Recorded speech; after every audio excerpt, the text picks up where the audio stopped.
podcast Papo de Clínica, tudo que um bom médico precisa ouvir.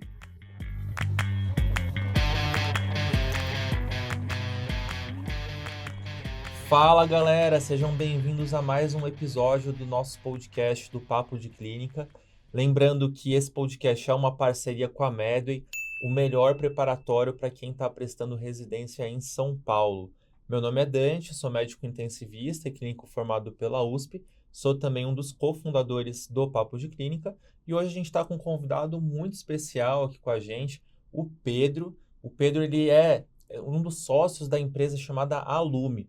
Pedro, seja muito bem-vindo. Conta pra gente aí sobre o que você veio falar, quem é você, como é que surgiu a Alume.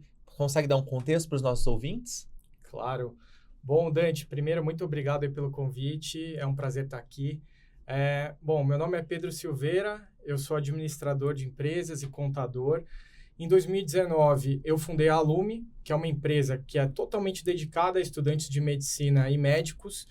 A gente tem duas unidades de negócio. A primeira é dedicada a financiamento estudantil. Então, a gente apoia os estudantes para conseguirem ali reduzir as mensalidades, né, com o financiamento e, com isso, conseguirem se formar. A gente também tem empréstimo, chamado Mesada, para o estudante ali que precisa de um apoio com custo de vida. Ele recebe até R$ 1.600 enquanto estuda e depois paga depois de formado.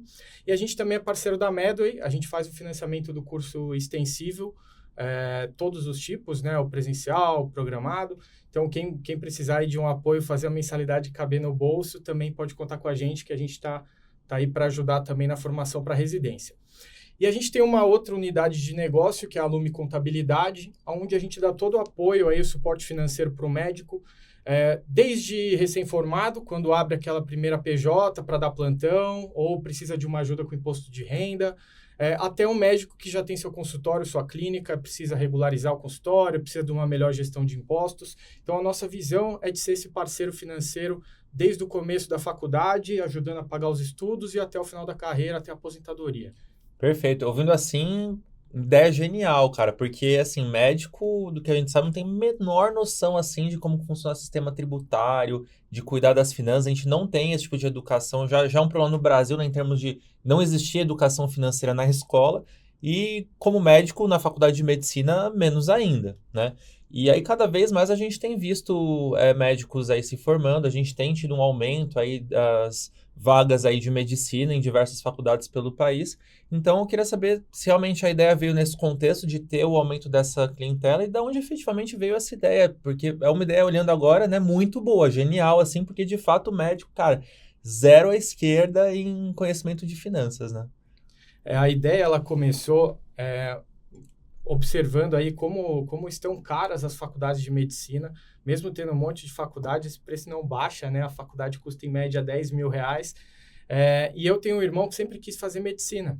E aí minha família, né? Meu pai tem 7 filhos, então meu pai sempre falava, olha, medicina não dá para pagar particular, aí você tem que estudar na USP. E aí eu fui estudar fora, eu fiz um MBA na França, e lá eu percebi que metade da minha sala tinha financiamento estudantil. E aí meio que caiu aquela ficha. Eu falei assim, por que não criar um produto de financiamento estudantil nos moldes do que tem no exterior para conseguir ajudar o estudante de medicina aqui no Brasil? Daí nasceu a Alume, né? A origem da ideia. A gente participou numa competição lá na França e foi a primeira empresa brasileira a ganhar essa competição. Um prêmio de uns R$ 300 mil, que foi aí o pontapé inicial do negócio. E aí, isso em 2019, né? E aí, para 2021, a gente criou a Alume Contabilidade, já com alunos formados, com o nosso apoio na Alume, na empresa de financiamento, né? E vendo a necessidade do médico de um apoio também após formado, com os assuntos de impostos, com os assuntos de abrir uma PJ, de conseguir lidar com a burocracia que tem aqui no Brasil. Perfeito. Antes de falar dessa questão mais burocrática, eu queria saber dessa questão realmente do financiamento estudantil. Qual que é a diferença? Então, por exemplo, eu vou lá, vou bem na prova lá do Enem e tenho direito ao FIES. Qual que seria a diferença entre um FIES e o que vocês conseguem prestar de serviço, assim? A pessoa, às vezes, ela não consegue o FIES e procura vocês, ou não necessariamente pode somar os dois auxílios. Como é que funciona? Certo. Nós temos produtos, né, que para cada fase aí até da faculdade de medicina, né? Então, para quem está começando o curso, a gente tem uma linha de crédito com imóvel em garantia. E aí você pode perceber que é um produto, até por ter o imóvel em garantia, ele é mais direcionado para quem não se enquadra necessariamente nos critérios do FIES, que tem ali limitação de salário mínimo, de renda familiar, né? Mas muitas vezes essa pessoa não consegue pagar a faculdade com tranquilidade. Então serve tanto para quem não se encaixa em FIES e que procura uma alternativa, como também para alguém que pega o FIES, mas por algum outro motivo consegue também, a família já tem um imóvel quitado e consegue colocar em garantia ali para conseguir viabilizar o financiamento. E é importante dizer assim, a gente tem produto com imóvel em garantia, sem imóvel, né, com um avalista, né, uma pessoa responsável financeira ali que também se compromete a pagar, e tem um empréstimo clean, sem garantia, sem nenhum tipo de colateral, avalista, nem nada, que é a mesada, que aí tem um outro propósito, que é ajudar ali com os custos de vida. O Brasil tem juros muito altos, né? Então, pro lado do investidor, né, muitos médicos e investidores sabem disso e tem um lado bom, né, para você conseguir acumular patrimônio e tal, mas para quem precisa de financiamento, isso acaba pesando muito. Então, hoje, usar o imóvel em garantia, como a gente faz a partir do primeiro ano, é uma maneira de conseguir estender prazo e conseguir as menores taxas de juros hoje do mercado, né? Porque você tem uma garantia ali para pegar um crédito tão grande, né? Uma faculdade de medicina hoje tem faculdade aí 720 a 1 milhão de reais. Se você olhar o curso inteiro, anos, né? você precisa ter uma garantia um pouco maior do que apenas a certeza que esse médico vai se formar, né? Entendi. E aproximadamente assim, em comparação com a Selic, qual que é a taxa de juros que vocês efetivamente aplicam assim na média, né? Porque obviamente, lógico, se você dá um imóvel em garantia, a taxa de juros é menor, né? Se você dá a mesada sem nenhuma garantia, provavelmente a taxa de juros é maior. Não sou economista, mas Com certeza. eu tenho o mínimo de entendimento. Meu pai é economista e é um pouco óbvio, né? Você consegue dizer para a gente, assim, aproximadamente como vocês trabalham? Claro. É muito diferente, por exemplo, quero pegar um empréstimo num banco, né? Lógico, o banco ele também tem outras questões de garantia e tudo, mas é bastante diferente, é realmente bastante vantajoso? Sim, com certeza, né? Quando a gente fala da linha de crédito com imóvel em garantia, tem juros aí em torno de 1% ao mês. E que já se você for olhar qualquer linha de crédito, alguma coisa no mercado, assim, você vai ter juros muito maior que esses aí para crédito sem garantia, né? Na mesada e no Alume Internato, né, que é o nosso produto para quinto e sexto ano, que financia a faculdade sem garantia, a gente tem juros de 1,99 ao mês.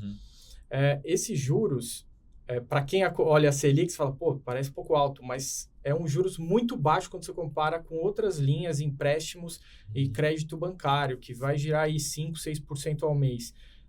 E é importante fazer uma análise, assim, o crédito, a gente tem um custo de crédito que é muito maior, porque tem um risco muito maior do que pegar dinheiro do governo, né? Que o risco é sem risco, praticamente, né? Na teoria. Que é o risco do Brasil te pagar, né? Do governo brasileiro. É totalmente diferente do risco de uma pessoa específica, um estudante que nem se formou ainda, não tem renda para ele conseguir te pagar. Então, óbvio que exige um juros um pouco maior para compensar esse risco maior também. Mas, com certeza, a Lume, a gente se preocupa muito em oferecer as melhores condições e a gente tem produtos com os menores juros do mercado para o perfil de risco aí que a gente tem de clientes, né? Perfeito. Pedro, você consegue dar alguns insights para a gente, para aquele médico, assim, ou para aquele estudante de medicina que, acabou de se formar e vai no primeiro emprego, que é o básico, assim, que não dá para errar? Declaração de imposto de renda, método de contratação, consegue dar um panorama assim geral e aí depois a gente aborda cada um desses tópicos aí um a um, porque eu acho que o nosso ouvinte ele tem muita dúvida em relação a isso, do que efetivamente ele precisa fazer, né? Ele pode ser processado pela Receita se ele fizer alguma bobagem ali na declaração. Eu acho que todo mundo morre de medo disso e fica totalmente perdido que nem barata tonta, porque não tem educação formal nenhuma em relação a isso, né? Sim. Bom, a gente montou a Lume Contabilidade justamente pensando nisso, né? Assim que começaram a se formar os nossos primeiros estudantes ali, viraram médicos, muitos procuraram a gente e falaram, cara, tô perdido aqui, não tô conseguindo entender direito o que é CLT, a proposta de um é líquido, a outra é bruto. Aí a gente percebeu e falou, cara, precisamos ajudar esse pessoal também depois de formado, né? As dicas, assim, principais são de entender o que está fazendo. Eu acho que esse é o primeiro passo, né?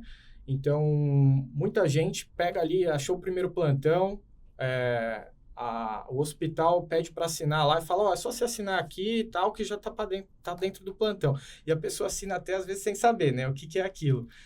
Então, assim, eu acho que o primeiro passo é olhar, entender, ler o que está fazendo. Não é como assinar o trabalho da faculdade ali, né? O amigo pede ali, ó, coloca o meu nome aí.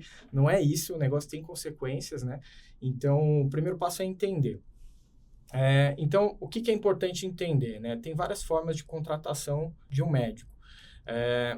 Basicamente, você pode ser contratado como médico, como indivíduo, né? O Dante, ou pode ser como uma empresa, né? Você montar uma empresa, vamos dizer, a Dante Serviços Médicos, e ter ali essa empresa para ser contratada pelo hospital. A empresa é a famosa pessoa jurídica. Então, tem uma distinção aí em termos de impostos, em termos de obrigações, tudo isso. Na pessoa física, vamos resumir assim em duas formas, né? Você pode ser contratado pela CLT, então ter uma série de obrigações das duas partes, tanto do contratante como do contratado, e aí envolve, por exemplo, jornada de trabalho, bater o ponto, hora extra, enfim, tem uma série de regrinhas que tem que ser seguidas, né, para desempenhar aquele trabalho. E também tem benefícios em função disso, né? Muito regulado, né? Pelas leis da CLT. Então, você tem, por exemplo, o benefício de um 13º, de férias remuneradas, de fundo de garantia. Então, é bastante engessado, né? Pouco flexível. Ou você pode ser contratado ainda na pessoa física como autônomo, que aí seria um avulso, né? Um trabalho que você está fazendo sem ter um compromisso mensal, aquelas jornadas fixas, tudo isso. Em ambos os casos, você tem uma alíquota de imposto muito elevada, porque segue a tabela de imposto de renda pessoa física, que ela, basicamente, a partir de R$ 4.600, que a maioria dos médicos ganha mais do que isso, ela já está em 27,5%. Então, você acaba deixando aí 1/3 da tua renda para o governo ali, para a Receita. Do outro lado, né, pela PJ, você tem mais flexibilidade, menos obrigações, tudo é regulado por um contrato que você faz, né, a tua empresa faz com o hospital, e você tem, então, mais oportunidades, né, porque a jornada do médico de trabalho ela é pouco compatível com uma CLT padrão, né, de 8 horas por dia, 44 horas semanais, então, tende a ser uma jornada mais compatível, que você faz um plantão de 12 horas, tal, pode trabalhar em vários lugares, e a PJ ela se adequa bem a isso. E a principal vantagem, né, além dessa flexibilidade, é que você tem muito menos impostos. Então, a tabela de imposto, aí, dependendo do regime tributário para a PJ, começa em 6%. Então, se você compara com aquele 27,5%, faz uma diferença brutal aí no que você consegue guardar de dinheiro, acumular de patrimônio ao longo da carreira. Claro, todo caso tem que ser analisado, né? A maioria dos médicos trabalha tanto CLT quanto PJ, tudo acaba fazendo as duas coisas, então sempre dá para procurar uma assessoria especializada, né? Um escritório de contabilidade, para procurar entender qual a melhor forma de otimizar seus impostos. Então, a primeira dica mesmo para quem está começando a carreira é entenda o que você está contratando, né, quais impostos você vai pagar e procure alguém especializado para te dar uma orientação ali, conseguir já desde o começo começar com tudo certinho, com um contrato, não receber por fora, o Pix, o Caixa 2, e pagar seus impostos, que dá para economizar e fazer tudo certinho desde o começo. Isso que eu ia falar. Ainda bem que você tocou nesse assunto, porque eu ia comentar sobre isso. Quando eu me formei em 2015, a gente entrava naqueles grupos de plantão, né? E aí a pessoa oferecia o plantão e falava assim, pagamento à vista. Aí, mas como que paga à vista? Tem nota fiscal? Tudo? Não, é pagamento em dinheiro aqui. É com cheque, em dinheiro. Não, mas qual que é o método? Não, é Caixa 2. As pessoas falavam isso, esse termo, Caixa 2, sem o menor pudor, né? E aí, às vezes, o médico, ele fica, quando ele está recém-formado, que ele quer começar, tá aquela sanha, né, de ganhar dinheiro, ele fica meio que iludido com uma situação dessas e, vou dar um plantãozinho fácil ali, vou ganhar milão aí no dinheiro, né? Qual que é o problema disso, assim, tudo bem, uma vez talvez não tenha tanto problema, tem um problema na lei, né, mas uma vez para a pessoa talvez não tenha tanto problema, mas o que acontece, o que pode acontecer se o médico recorrentemente adotar essa prática?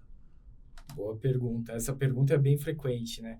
Infelizmente, né? Tem muito hospital, clínica que ainda paga dessa forma. Bom, o que pode acontecer, né? Primeiro é que você não tem como declarar essa renda. Então, se você estiver adquirindo algum patrimônio, vai comprar uma casa, um carro, você vai lançar isso no teu imposto de renda e não tem receita. Uhum. Então, assim, só tem...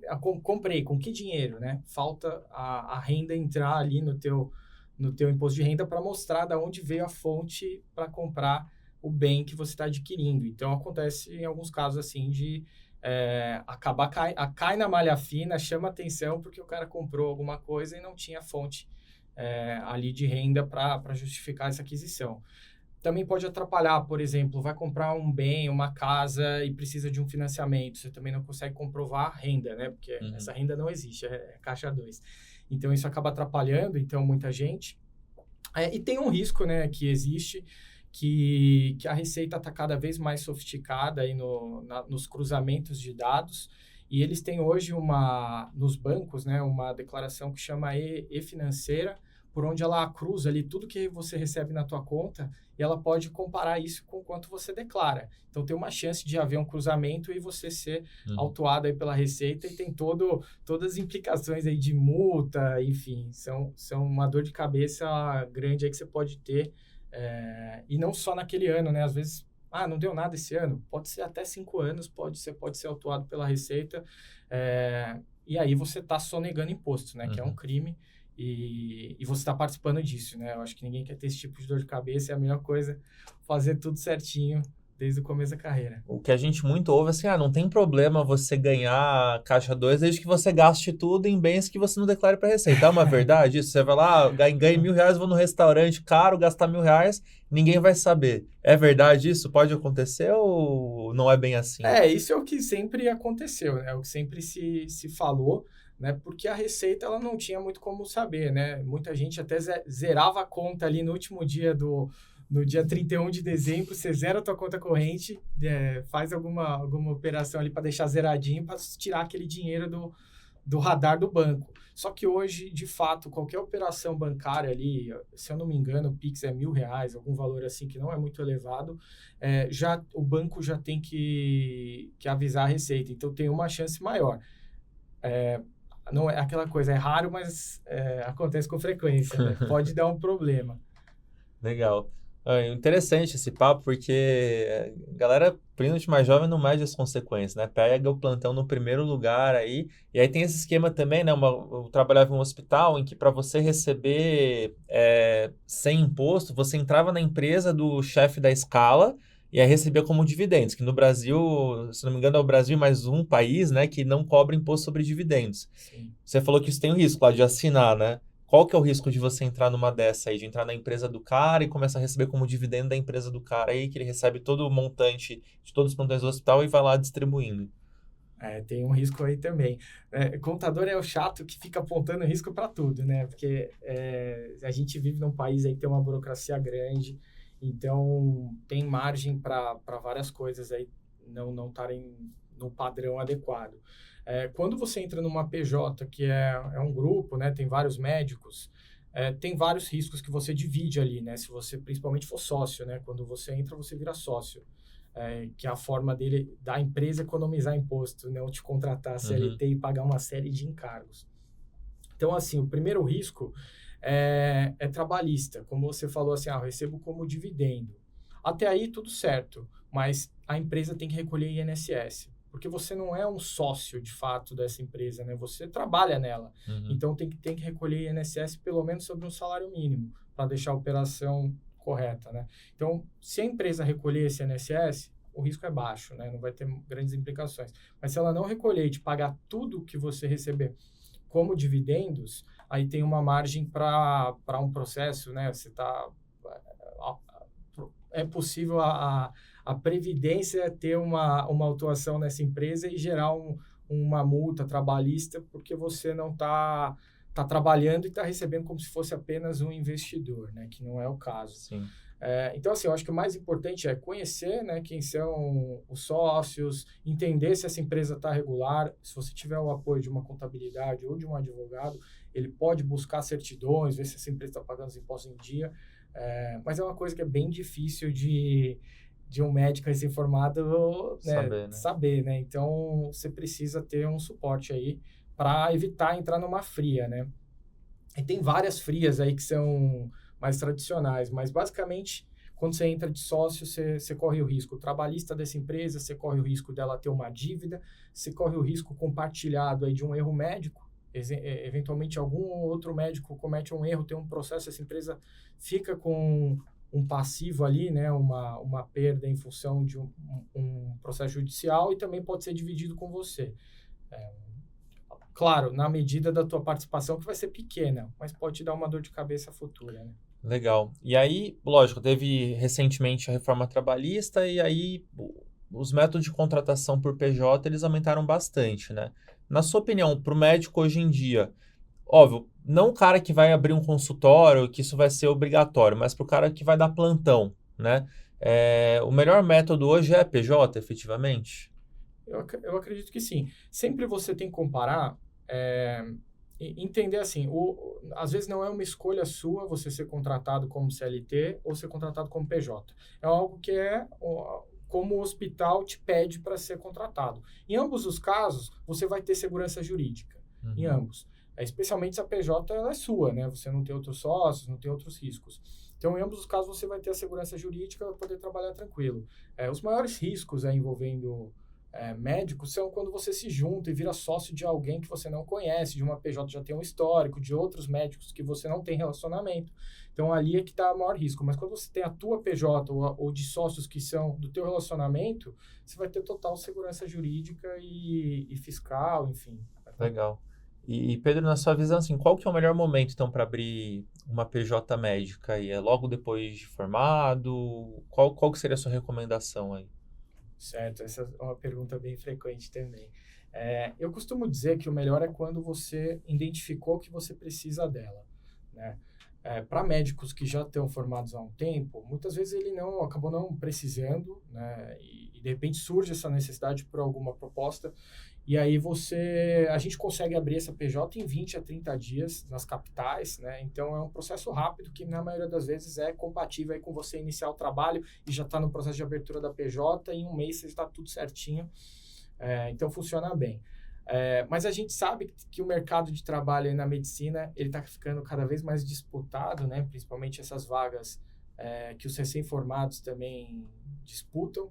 Então, muita gente está preferindo começar a abertura ainda na faculdade. Você pega ali um mês antes de se formar, já está ali na reta final, a gente já começa o processo de abertura de PJ, e aí a pessoa se forma, pega o CRM, a gente já tira o CRM da PJ, ela já está 100% apta aí a trabalhar em qualquer lugar que aceita PJ. Então, essa é uma maneira de antecipar ali para você não acabar perdendo uma oportunidade no começo de carreira. Logo que você se forma querendo ganhar um dinheiro, né, precisando ali também para pagar muitas contas, acaba sendo uma maneira e é algo que a gente vê bastante, até incentiva para quem já sabe, né, já sabe que os lugares que ele mapeou, onde tem contatos que contratam como PJ, então vale a pena já até se antecipar um pouquinho para deixar tudo em dia. Isso que você comentou é bem interessante, né? O médico tem esse costume, né, de deixar tudo para a última hora e pensar a vida em plantões. Então, vou fazer tal viagem. Quantos plantões eu tenho que dar, né? Qual que é o perigo, assim, desse raciocínio imediatista, de não pensar no futuro, de não fazer um planejamento financeiro? É, qual recomendação você daria para evitar isso? Então, uma você já deu, que é abrir a PJ lá nos finalmente da faculdade, né? Tem alguma outra recomendação que você daria para a pessoa não ficar pensando, preciso dar X plantões para viajar, preciso dar X plantões para ir naquele restaurante que eu quero ir com a minha namorada?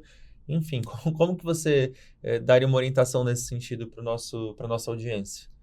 Bom, acho que a primeira orientação é saber quanto você está ganhando. Então, muitos médicos saem dando plantão, muitas vezes não sabem nem quanto que está ganhando, às vezes o plantão paga em 30, 60 dias e acaba meio que se desorganizando logo no começo.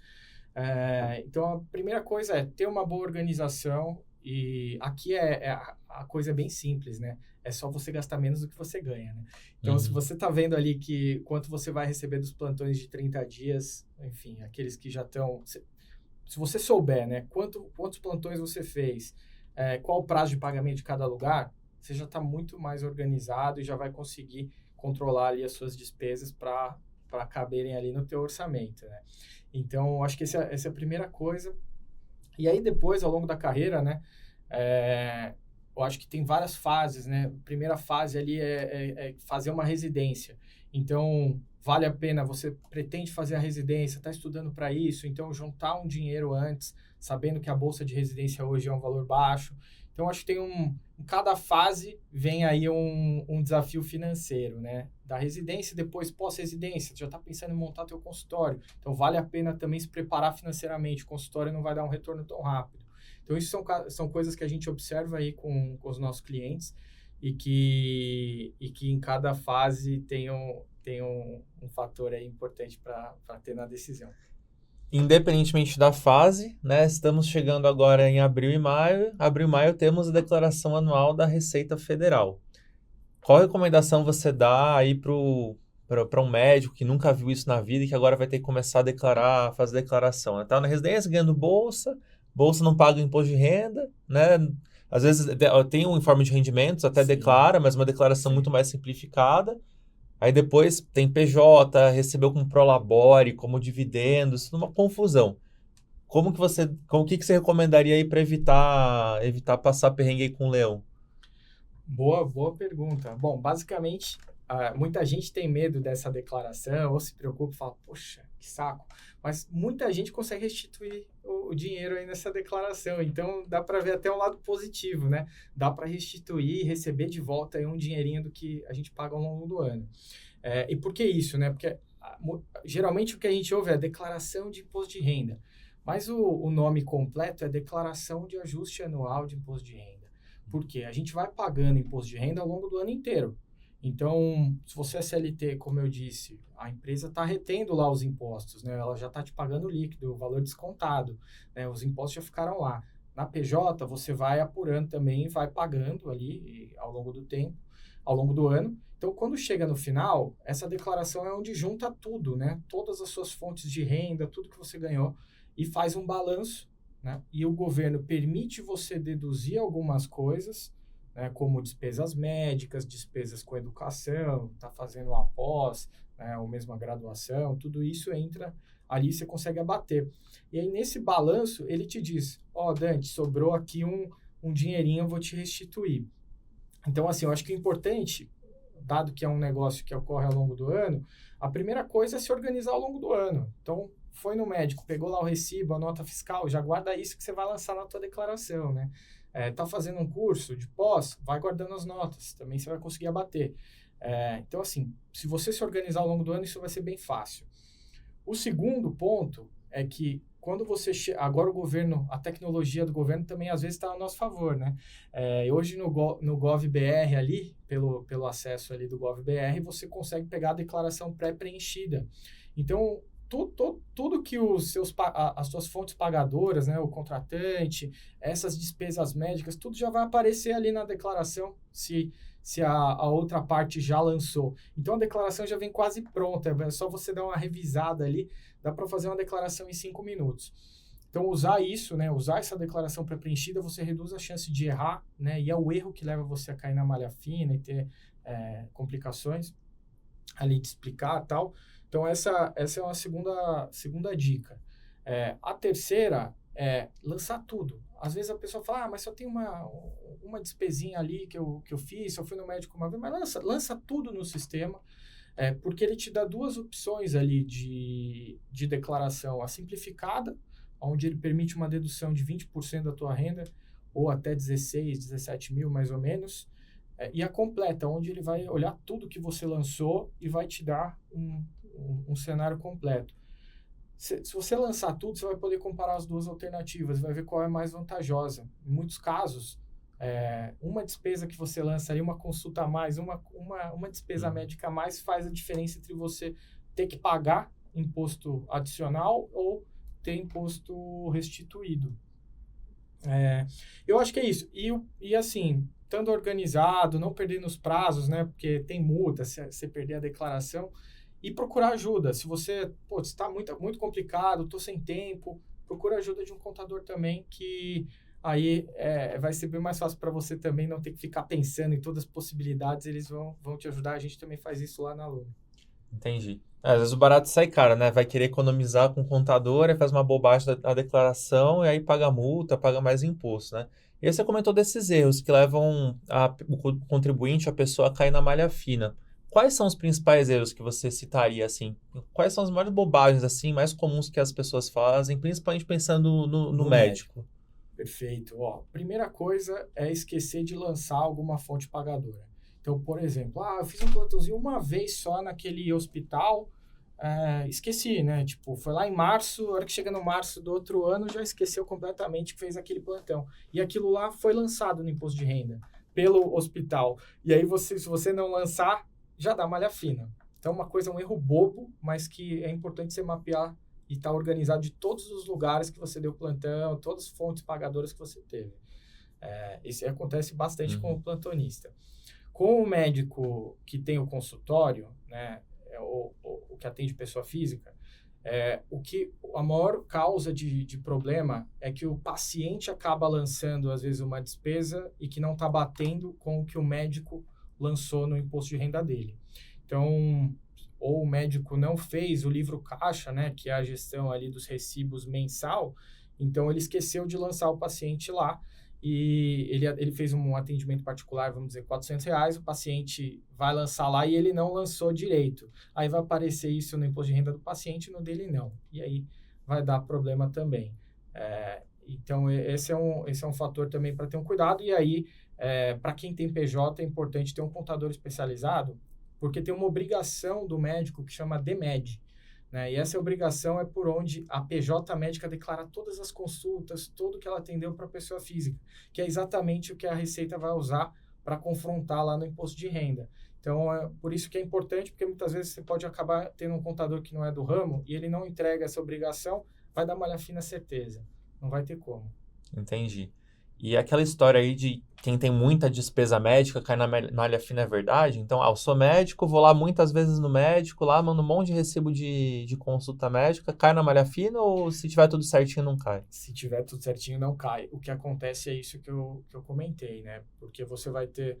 Você lançou várias coisas, se um médico esquecer de lançar uma das despesas que você lançou aí no teu imposto de renda, vai dar malha fina. Entendi. Então, por isso que é bom... Aqui a gente está falando com médicos, né? É importante o médico ter uma assessoria para lançar exatamente todos os atendimentos que ele teve, tanto na pessoa física quanto na jurídica, porque as pessoas vão lançar, as pessoas querem ter esse benefício de imposto, né? E isso vai ser cruzado com a declaração do médico. Boa, muito bom. Pedro, para a gente poder já caminhar para o final do episódio, eu queria que você fizesse um apanhado do que você comentou e desse aí alguns conselhos, né, resumidos assim para quem está dando aí os primeiros passos na carreira, na profissão, então aquele médico recém-formado que está perdido no mundo aí, quais são as dicas de ouro aí que você daria? Se quiser estender isso também para os estudantes de medicina, eu acho que vale a pena comentar um pouquinho também. Legal, Dante. Bom, assim que você se forma, né, você entra no mundo aí de começar a pagar o imposto, né, você começa a ter sua renda. Então, é importante começar a ser muito organizado, prestar muita atenção naquilo que você está assinando, quais contratos, qual a forma de contratação que você vai ter em cada lugar. Estar muito organizado, então, com os prazos, saber quanto você está ganhando. Tudo isso você consegue apoio com uma contabilidade especializada, né? Então, não precisa inventar tudo sozinho, ficar ali, puxa, como é que eu vou fazer todos esses controles e tal. Então, é importante, ajuda muito você ter o apoio de um especialista. Eu recomendaria também para um médico recém-formado ficar atento aos lugares onde ele vai trabalhar, né? Você está ainda na faculdade, mas muitas vezes quem vai te apresentar o teu plantão, o teu primeiro plantão, é um colega que se formou há um ano atrás, é um professor. Então, você já mapear bem ali onde você pretende trabalhar, saber como eles contratam e, no caso de ser PJ, que é hoje o que a gente vê mais frequente, já até antecipar, já vai se organizando, já abre essa PJ antes.